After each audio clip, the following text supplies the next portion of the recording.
Hello नमस्कार दोस्तों, स्वागत है सभी का आर के स्टडी में। दोस्तों आज हम अगस्त 2022 के कुछ इंपॉर्टेंट करंट अफेयर्स के विषय में जानेंगे। सबसे पहले जैसे समीर वी कामत डीआरडीओ के प्रमुख नियुक्त किए गए हैं। सरकार द्वारा आईएमएफ में भारत के कार्यकारी निदेशक के रूप में के सुब्रमण्यम को नियुक्त किया गया है। एंजेला मार्केल 2022 में यूनेस्को शांति पुरस्कार से सम्मानित हुई हैं। एंजेला मार्केल जो जर्मनी की पूर्व चांसलर थीं। डॉक्टर असगर वजाहत 31वें व्यास सम्मान से सम्मानित किए गए हैं। 27 अगस्त से शुरू होगा पहला खेलो इंडिया महिला जूडो टूर्नामेंट। चलिए इनको अब डिटेल से जानते हैं कि इनमें क्या क्या और सी डिटेल आपके एग्जाम के लिए इम्पोर्टेंट्स हैं।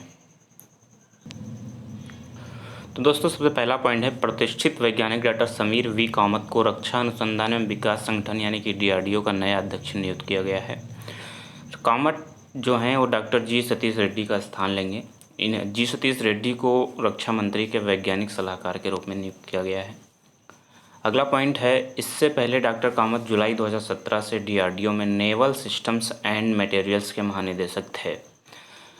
डीआरडीओ की स्थापना 1958 में की गई थी। इसका मुख्यालय नई दिल्ली में है तथा डीआरडीओ का जो आदर्श वाक्य है बलस्य मूलम विज्ञानम है।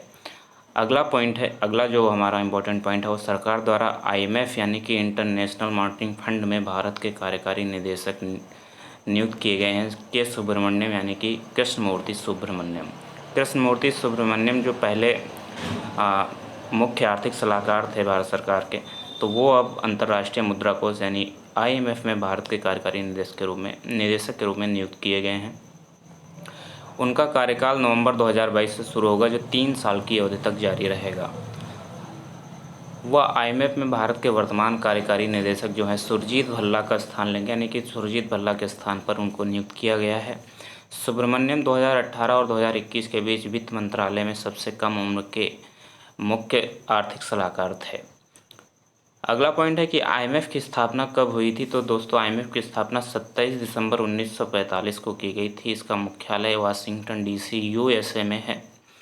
आईएमएफ की वर्तमान प्रमुख जो हैं वो क्रिस्टलिना जॉर्जिवा हैं जो बुल्गारिया की रहने वाली हैं। अगला आईएमएफ के विषय में है, आईएमएफ में कुल कितने सदस्य देश हैं। तो दोस्तों 190 देश हैं इसमें सदस्य देश, और जो 190वां देश है वो एंडोरा शामिल किया गया है। अगला पॉइंट है, डॉक्टर असगर वजाहत 31वें व्यास सम्मान से सम्मानित किए गए हैं। ये भी एग्जाम के लिए आपके बहुत इंपॉर्टेंट है। हिंदी के जाने माने लेखक डॉक्टर असगर वजाहत को 25 अगस्त 2022 को 31वें व्यास सम्मान से सम्मानित किया गया है। उन्हें उनके नाटक महाबली जो मुगल सम्राट अकबर और कवि तुलसीदास पर केंद्रित है, इसके लिए यह पुरस्कार दिया गया है।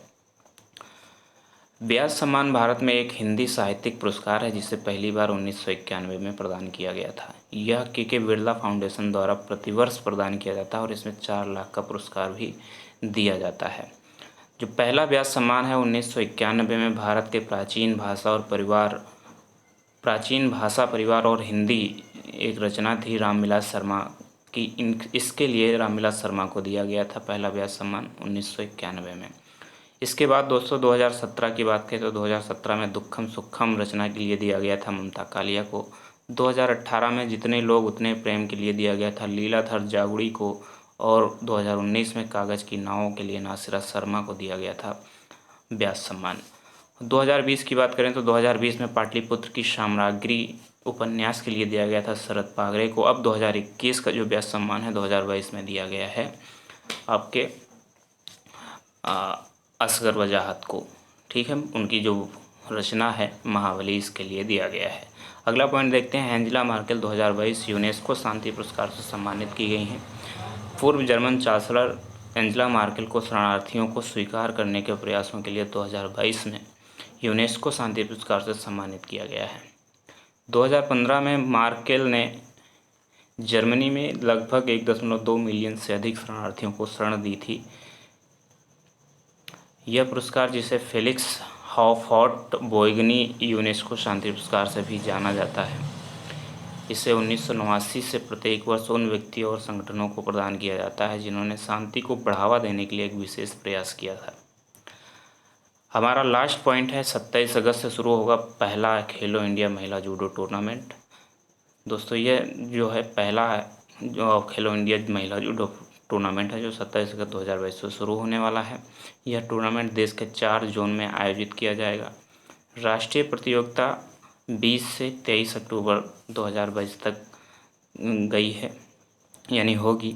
दिल्ली के केडी जाधव इंडोर स्टेडियम में आयोजित की जाएगी यह प्रतियोगिता। टूर्नामेंट के दौरान 4 आयु वर्ग के प्रतियोगी भाग इसमें लेंगे। टूर्नामेंट में 48 लाख रुपए की पुरस्कार राशि दी जाएगी जो विजेता होगा। तो दोस्तों ये थे हमारे आज के इम्पोर्टेंट करंट अफेयर जो आपके एग्जाम के लिए बहुत इंपॉर्टेंट हैं।